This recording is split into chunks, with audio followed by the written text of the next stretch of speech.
Saludo, Alberto. Saludos, Eh, pastor. Gusto. Igualmente, es un placer. Bueno, sin duda la noticia que se ha tomado la agenda en el día, en esta semana, mejor dicho, tiene que ver con lo que ocurrió en Texas, Estados Unidos. La terrible noticia, la que uno no quiere escuchar, y que me imagino que todos ustedes cuando la oyeron quedaron absolutamente impactados por las características de la información. Hasta ahora la mayoría de los crímenes ocurrían o en universidades o en sitios donde habitualmente eran los adultos los que estaban insertos y donde se han desarrollado también masacres similares a la de esta semana.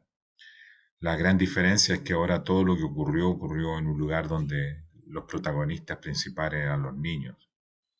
Y eso sin duda tiene un efecto adicional de carácter emocional muy potente porque son vidas pequeñas, pequeños niños que están ingresando a la vida, que están extendiéndose y que son un factor de emocionalidad positiva permanente en el hogar, los que perdieron la vida.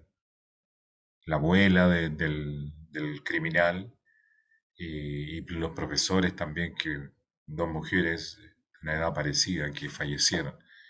La verdad que impresiona todo cuanto ha ocurrido, pero uno de los hechos que también resulta muy paradojal es el hecho de que el presidente de Estados Unidos, cuando regresa al país el día martes, él vuelve no por la información, sino porque era el momento que tenía que regresar a su país.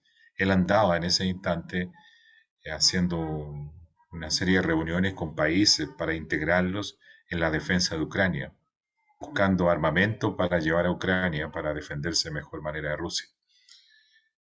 Y después vuelve y cuando se entera de la noticia, se dice que cayó, digamos, desmoronado por la información, tirado en un sillón, comentando de que hasta cuándo, y luego de eso prorrumpió en lágrimas por lo que estaba oyendo. Y yo creo que a muchos nos pasó lo mismo, o sea, yo creo que muchos también dijimos hasta cuándo por la información. Y lo que ha ocurrido después es lo que también no deja de impresionar, el hecho de que eh, el pueblo norteamericano, un sector de ellos, eh, están absolutamente de acuerdo con que las armas sigan siendo un factor protagonista en la vida americana. Un sector tradicional de Estados Unidos no quiere democracia sin armas.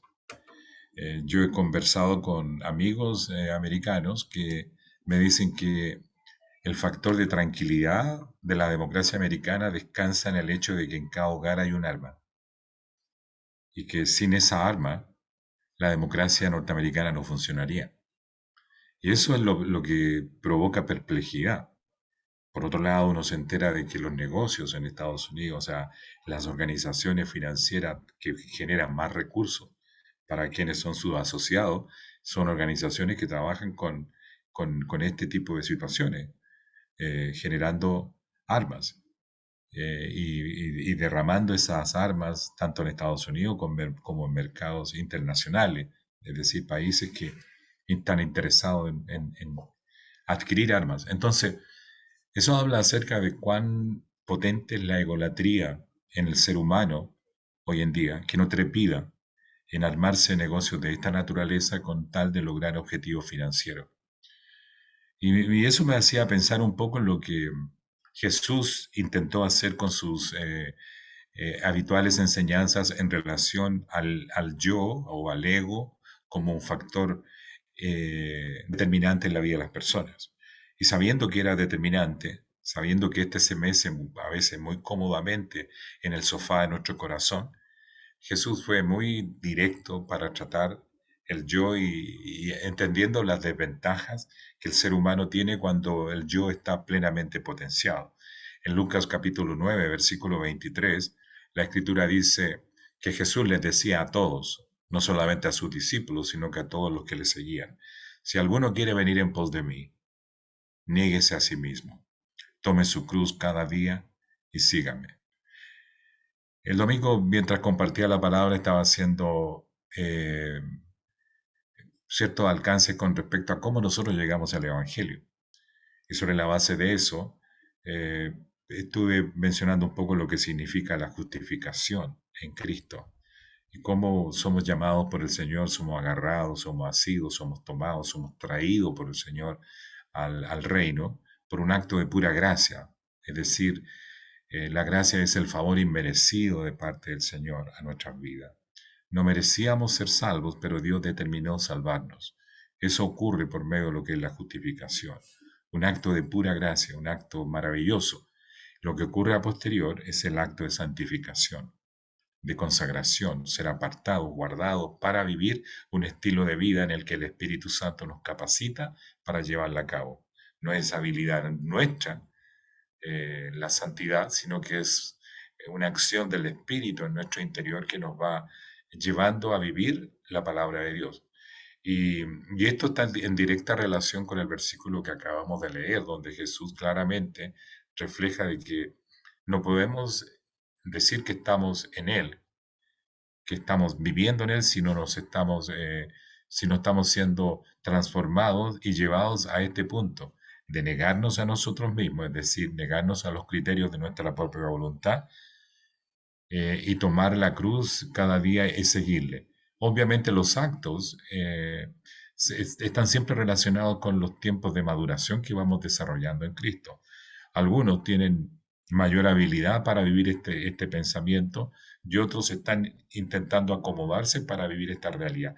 Pero el Espíritu de Dios está siempre en nuestro interior, eh, obrando para que nosotros podamos hacer que el ego tradicional, conductor de nuestra vida, quede en la cruz y que la vida en Cristo comience a manifestarse en una forma cada día más importante.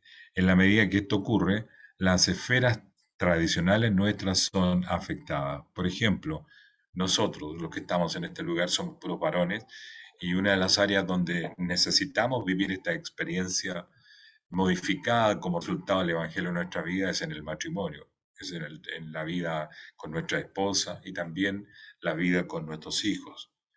Eh, es importante decir de que si no hay una acción de acercamiento permanente al Señor, la cruz se ve lejana, la operación de la cruz pareciera no tener influencia en nosotros y como adultos en nuestras vidas familiares de pronto seguimos actuando como niños, sin tener un lenguaje y una acción, una conducta de acuerdo a lo que Dios está esperando. Es decir, hay muy poca muerte en nosotros y a veces nuestras familias se desequilibran, a veces nuestro matrimonio deja de ser lo que debería ser. ¿Por qué? Porque el niño tradicional en nosotros, que es un ego desenfrenado, sigue teniendo plena influencia, plena acción y gobierno en nosotros. Entonces, el Espíritu de Dios quiere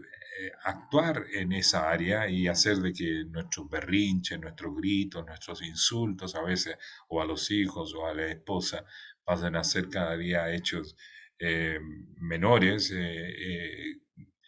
con mínima influencia y que realmente vayamos demostrando de que como hombres de Dios, como discípulos de Cristo, la vida y la cruz son un hecho muy importante.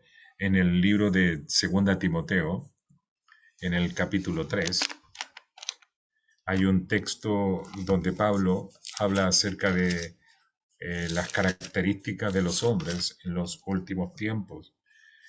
Capítulo 3 versículo 1 al 4 dice, también debes saber esto, que en los últimos días vendrán tiempos peligrosos, porque habrá hombres amadores de sí mismos, avaros, vanagloriosos, soberbios, blasfemos, desobedientes a los padres, ingratos, impíos, sin afecto natural, implacables, calumniadores, intemperantes, crueles, aborrecedores de lo bueno, traidores, impetuosos, infatuados, amadores de los deleites, más que de Dios, que tendrán apariencia de piedad, pero negarán la eficacia de ella. A estos, Pablo le dice a Timoteo, evita. Ahora, Pablo, los tiempos finales para la escritura ocurren a partir de aquellos mismos tiempos. Y si nosotros pensamos un poco qué hora marca el reloj de la vida en este instante, podríamos, mirando estas características, decir, estas son las características de los hombres en la actualidad. O sea, se parecen tanto las personas con estas características los que hoy día estamos observando todos los días. Y es porque el yo está en una etapa de desenfreno muy potente, o sea, tiene plena autoridad y tiene plena, digamos, protagonismo. Y, y si alguien cree que esto se acaba con el tan solo hecho de venir a Cristo, está equivocado. Si nosotros llegamos a Cristo y no entramos en una relación de profundidad con el Señor, nuestro ego va a seguir manifestándose. Vamos a estar en Cristo, pero nuestra alma va a seguir siendo la rectora, la que va a estar, que va a seguir direccionando y gobernando nuestra vida, y más se va a mostrar el ego que la vida crucificada. Entonces, la lucha nuestra debe y apunta al hecho de lograr que nuestro ego eh, sea doblado y que fluya la intimidad con nuestro Señor. Porque nosotros no somos capaces de vivir el Evangelio a la luz de nuestra propia habilidad ni de nuestra propia fuerza. Hasta la saciedad voy a seguir insistiendo en este hecho. Nosotros no somos una organización religiosa que pretende que pretende, qué sé yo, presionar sus egos para que a través de sus egos ustedes lleven a cabo una lista de valores morales. No, esa no es nuestra visión. Nuestra visión es apuntar a llevar el ego a la cruz y que sea por medio de la intimidad con el Señor que la obra de Dios se manifieste en nosotros y podamos sentirnos capacitados para vivir procesos de transformación y cambio como resultado de la influencia del Espíritu en nosotros y no como resultado de la influencia que nosotros podemos desarrollar. Esto es súper importante y todo esto tiene que ver con las influencias que el Espíritu de Dios va desarrollando en nosotros.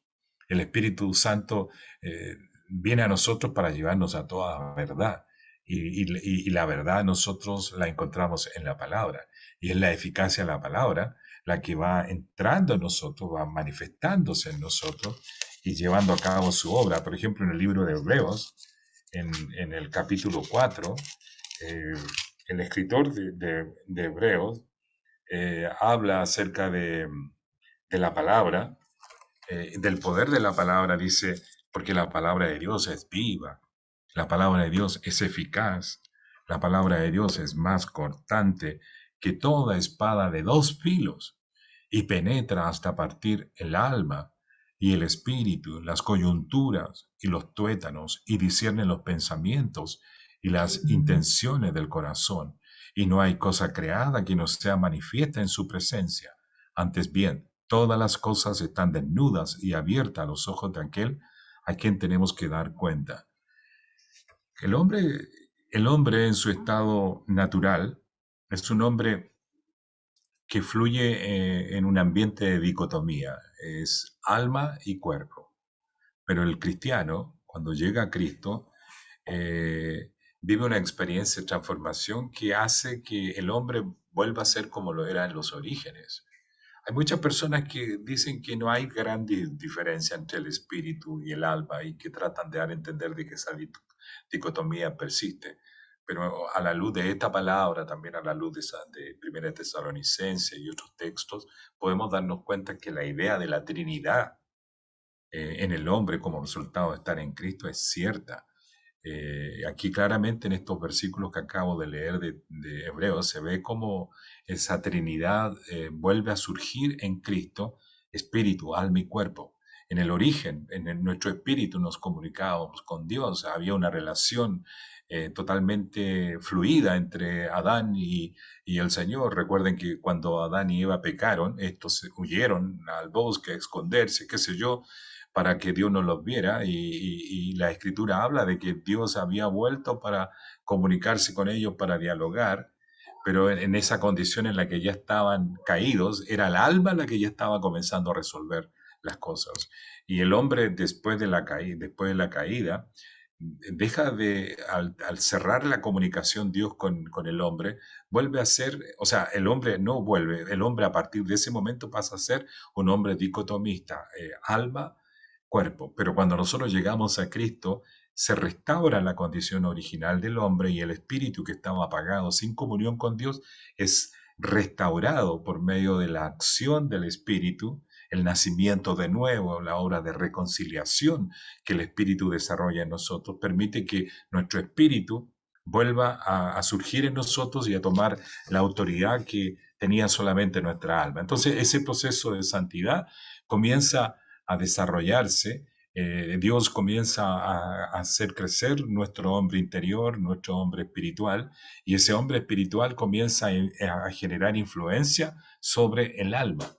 Y a eso se refiere cómo la palabra ejerce una influencia tal que es como una espada de dos filos que cuando viene penetra hasta lo más hondo de nosotros. Es decir, pasa por nosotros, pasa por el alma y llega a lo más profundo, en este caso, eh, el espíritu. Mientras le vamos dando lugar por medio de la intimidad al Señor para que éste vaya obrando en nosotros, tenemos mayores posibilidades, ¿cierto?, de que este ego sin control comience a ser influenciado, transformado, la santidad comience a afectar nuestra alma y lo que eran las acciones de nuestro ayer, donde vivíamos totalmente sin control, como estos hombres que han sido protagonistas, ¿cierto?, de situaciones de crimen, de maldad, como las que hacíamos mención hace un rato atrás. Ellos la hacen porque el ego, el yo, el hombre natural, el hombre de pecado está bajo plena autoridad de sus vidas, entonces son atraídos por las mismas influencias de Satanás y hacen lo que hacen porque están desprovistos de las habilidades espirituales como para discernir y entender qué es lo que está ocurriendo en sus vidas. Entonces, eh, la obra del Espíritu apunta a transformarnos y llevarnos a una vida completamente distinta. Si no vivimos esa transformación, no tenemos ninguna posibilidad de vivir una experiencia de cambio. Pero si le damos lugar al Espíritu de Dios para que éste nos gobierne, nos dirija y ejerza autoridad en nuestras vidas, cada día más, entonces nuestra experiencia puede ser distinta, nuestra vida como padres, nuestra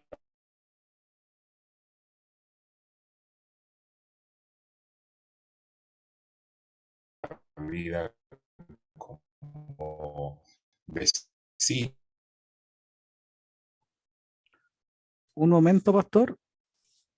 No sé si nos escucha.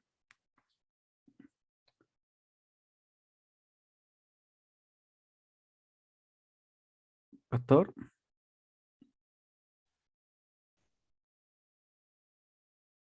Leyendo un pasaje, leyendo un pasaje que me encanta, que está en Primera de Samuel, capítulo 25, donde se habla de un hombre que vivía en un estado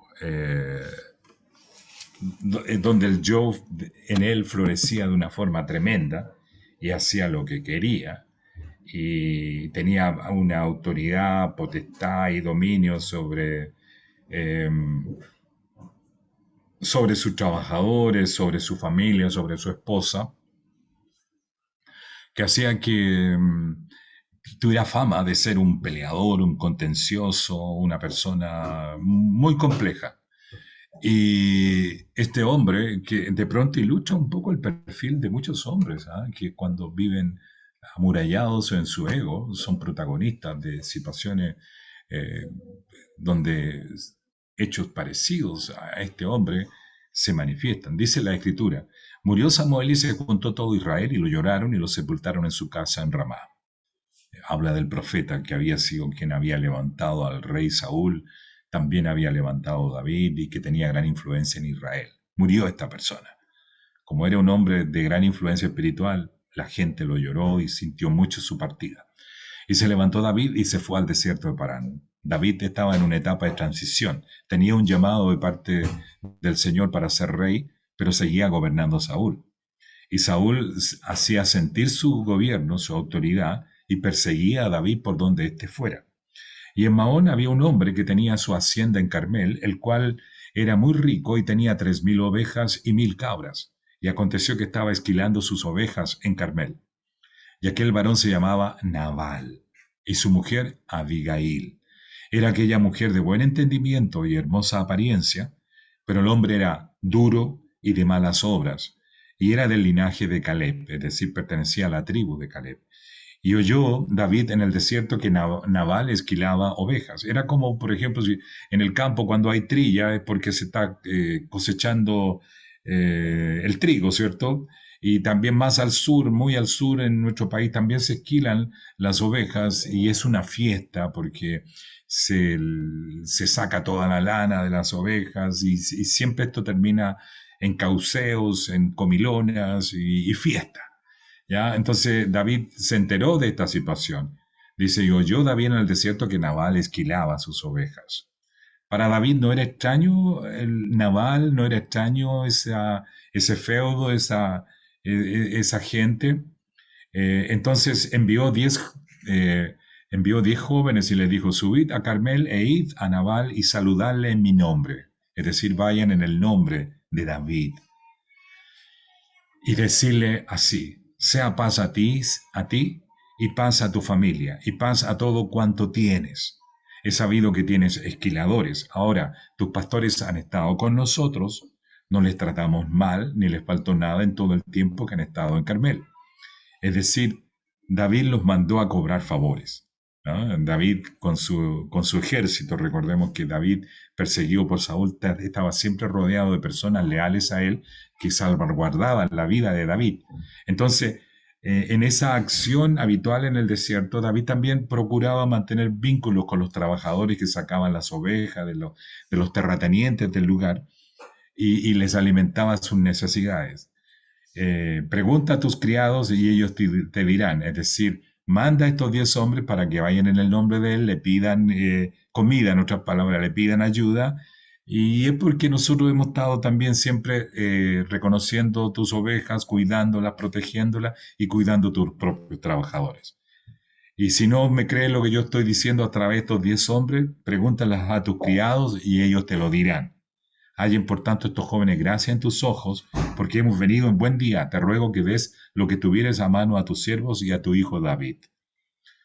Cuando llegaron los jóvenes enviados por David, estos embajadores del cierto del ejército de David, dijeron a Nabal todas estas palabras en nombre de David y callaron. Es decir, aguardaron qué es lo que iba a decir Nabal.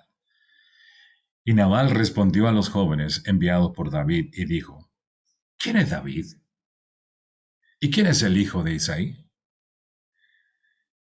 Muchos siervos hay hoy que huyen de sus señores. ¿He de tomar yo ahora mi pan, mi agua y la carne que he preparado para mis esquiladores y darlas a hombres que no sé de dónde son? Ya, estos versículos ilustran un poco las características que tenía Nabal. Nabal era un peleador, un contencioso, un hijo de violencia, tal igual como hoy día tenemos en este mundo. Estamos rodeados de personas con esta característica. Mucho cuidado, hombres, con verse involucrados de pronto en alguna situación pues como estas. Nosotros no estamos llamados a ser contenciosos. Nuestro ego es contencioso. Si estamos bajo el dominio,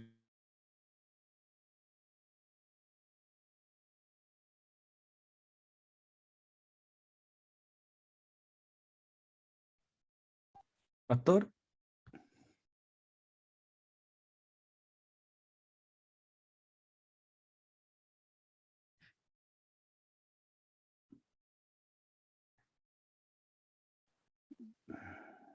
De nuevo se congeló el pastor.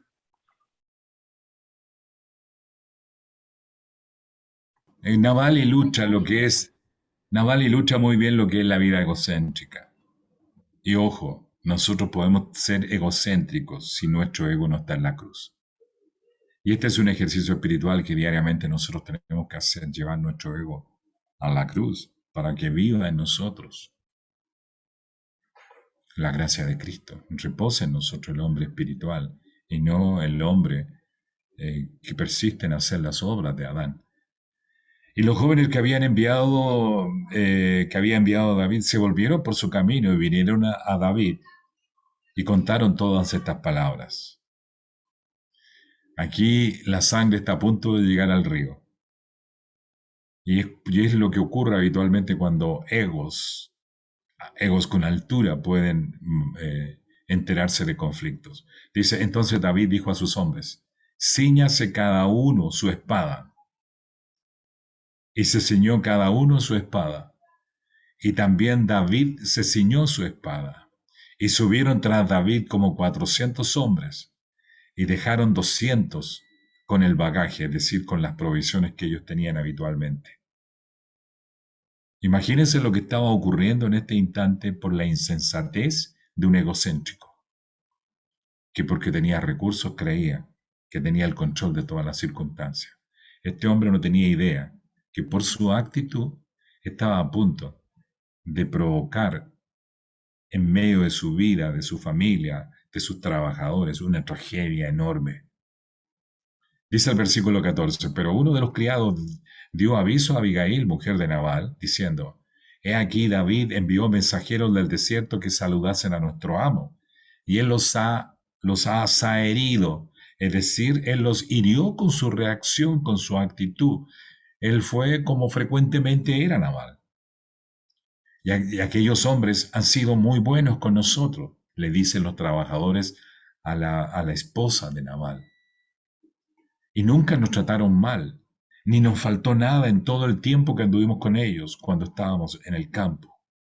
Muros fueron para nosotros de día y de noche, todos los días que hemos estado con ellos apacentando las ovejas, es decir, los trabajadores. Y por eso David invocó a esos 10 hombres que le hablaran, que le dijeran al dueño que él le consultase a los trabajadores, porque él sabía de que era perfectamente normal reaccionar con duda ante el requerimiento que David estaba haciendo, pero si él hubiese sido sensato, podría haber solucionado todos los problemas, pero en Nabal no había sensatez. En una vida egocéntrica no hay sensatez. En una vida egocéntrica siempre hay contención, discusión, afán de sobresalir y de influenciar a nuestro contexto a partir de nuestra propia personalidad. Eso es una vida egocéntrica. Entonces estos trabajadores le dicen a la mujer de Nabal, ahora pues reflexione y ve lo que has de hacer, porque el mal está ya resuelto contra nuestro amo y contra toda su casa, pues él es un hombre tan perverso que no hay quien pueda hablarle. Imagínense cómo se referían los trabajadores de Nabal a Nabal como jefe, como autoridad. Versículo 18. Entonces Abigail tomó luego 200 panes, 2 cueros de vino, 5 ovejas guisadas, 5 medidas de grano tostado, 100 racimos de uvas pasas y 200 panes de higos secos, y los cargó todos en asnos. Quiero decirle que todos estos productos, cuando estuve en Israel los probé, porque son muy habituales, son parte de la merienda del judío, y son muy ricos. Unas tremendas pasas, ¿no? Unos higos maravillosos. Y los corderos estaban a cada rato. Uno, donde iba a comer siempre había cordero, hasta hamburguesas de cordero. ¿Y qué es lo que hizo ella? Se dio cuenta de que tenía que tomar estos productos e interceder. Dice versículo 20, y montando un asno, descendió por una parte secreta del monte, es decir, acortó camino, más o menos calculando por dónde venía el ejército de David. Descendió por una parte secreta del monte y aquí David y sus hombres venían frente a ella y ella le salió al encuentro.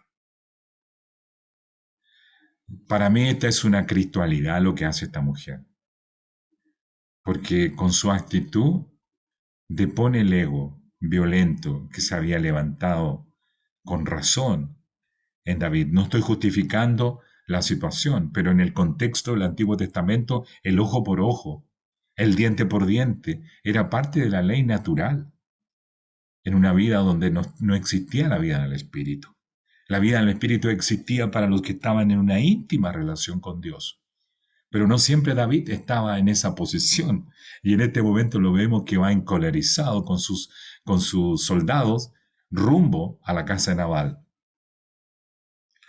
Dice en el versículo 21, y David había dicho, ciertamente en vano he guardado todo lo que éste tiene en el desierto, sin que nada le haya faltado de todo cuanto es suyo, y él me ha vuelto mal por bien.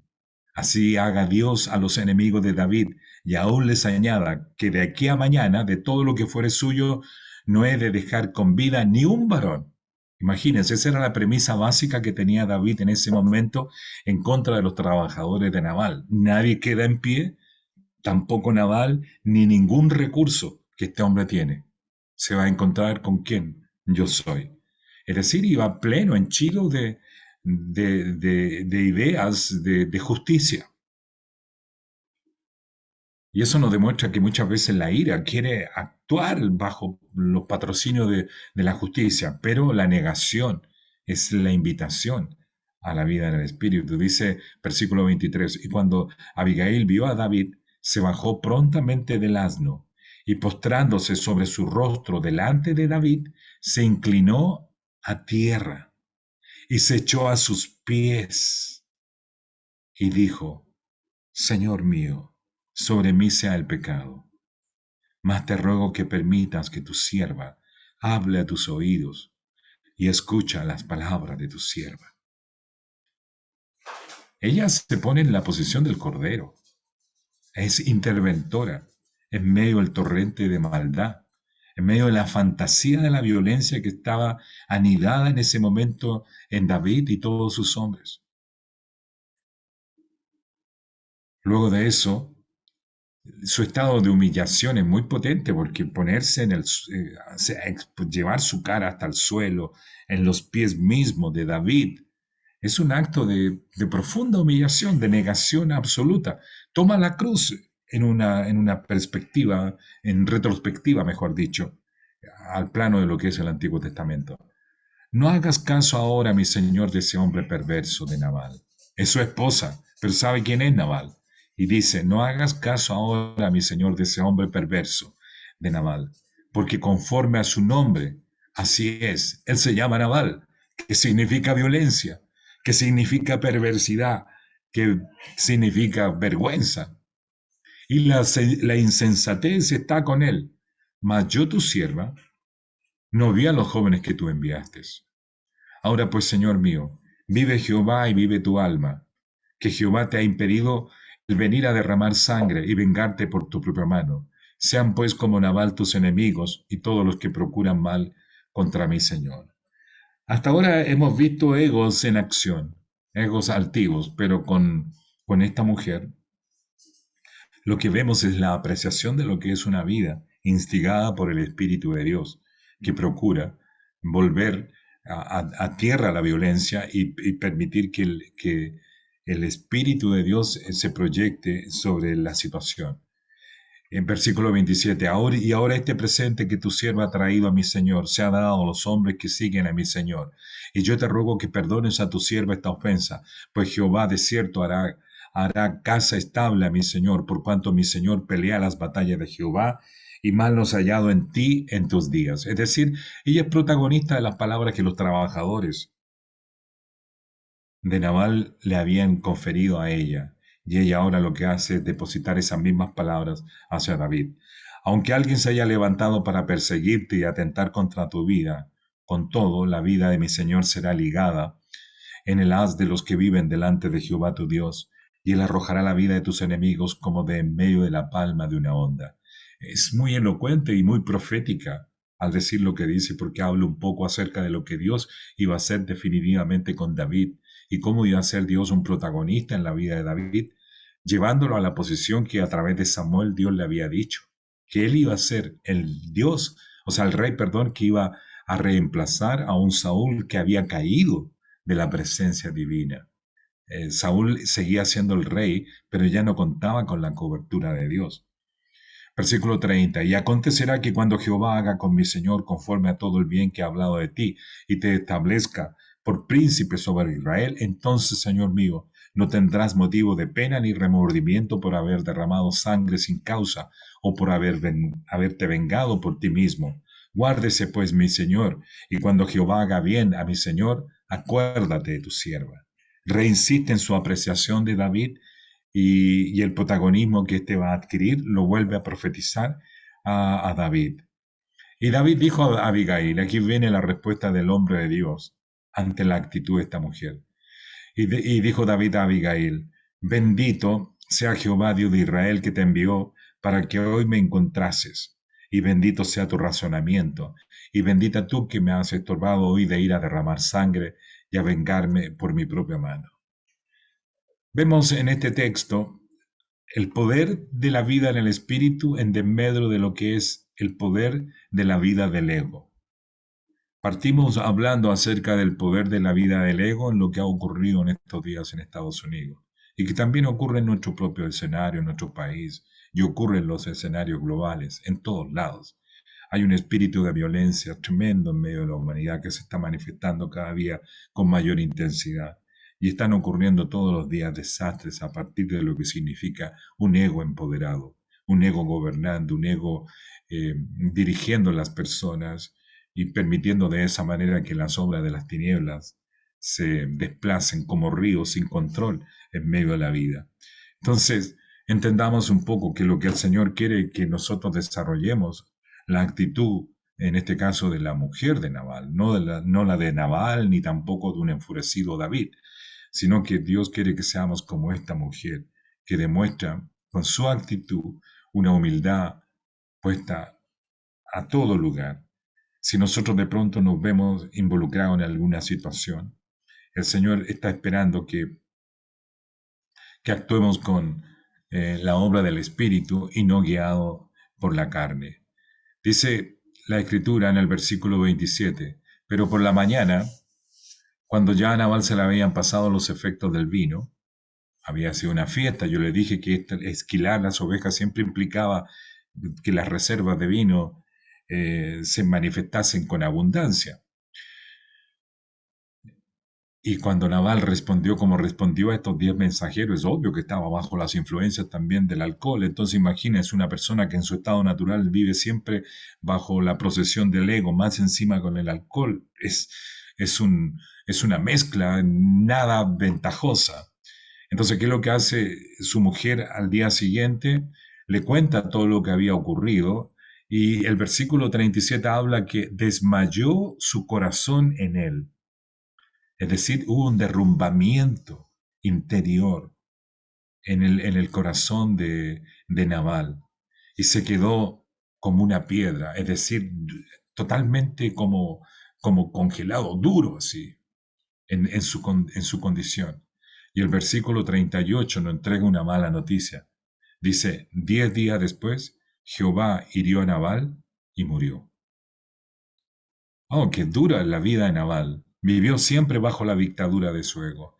Vivió siempre el yo gobernando sus intereses, dirigiendo y capitalizando lo que él había capitalizado a la luz de un ego lleno de las características de este bajo la influencia de Adán, causando todo tipo de violencias en la vida de sus trabajadores, estableciendo una biografía personal de muy mala calidad. El versículo 39 dice, luego que David oyó que Nabal había muerto, dijo, bendito sea Jehová que juzgó la causa de mi afrenta recibida de mano de Nabal, y ha preservado del mal a su siervo. Y Jehová ha vuelto la maldad de Nabal sobre su propia cabeza. Después envió David a hablar con Abigail para tomarla como su mujer.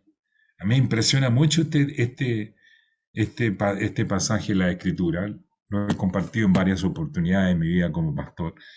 Y me impresiona porque es un poco en Nabal lo que apreciamos es el legado de una vida donde el yo tiene plena autoridad, gobierno y, y autoridad sobre la vida de las personas. Y podemos darnos cuenta que puede ser muy trastornador el ego. La vida de pecado a lo único que conduce, dice la Escritura, es a la muerte. El pecado lo único que produce como fruto definitivo es la muerte y la separación definitiva con el Señor. No solamente eso, sino que nos separa definitivamente del Señor. Entonces, Nabal es un yo desembosado, bajo plena autoridad, gobernando y haciendo las típicas cosas de lo que significa vivir lejos del Señor.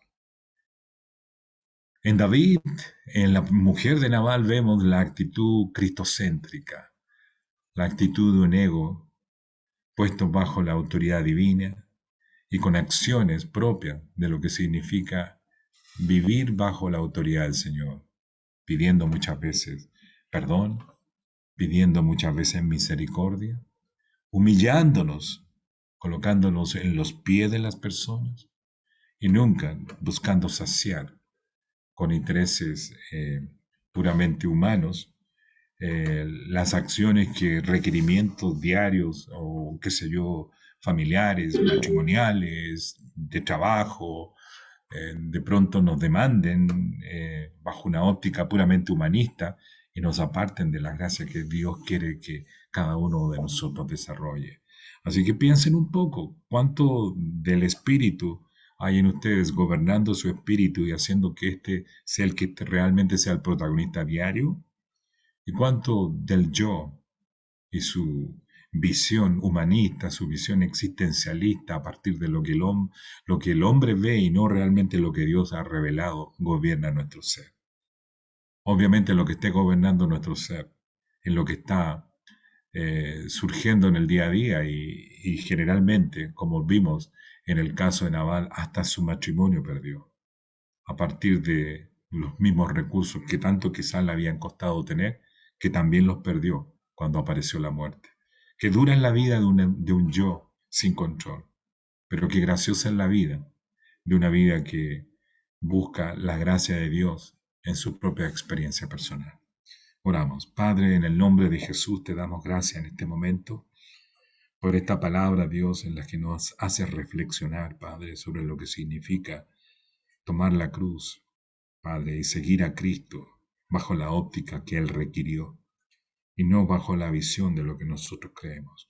Padre, gracias por entender de que todo esto ocurre en la intimidad contigo y que sin ti nada podemos hacer. Sin ti no tenemos recursos espirituales para vivir.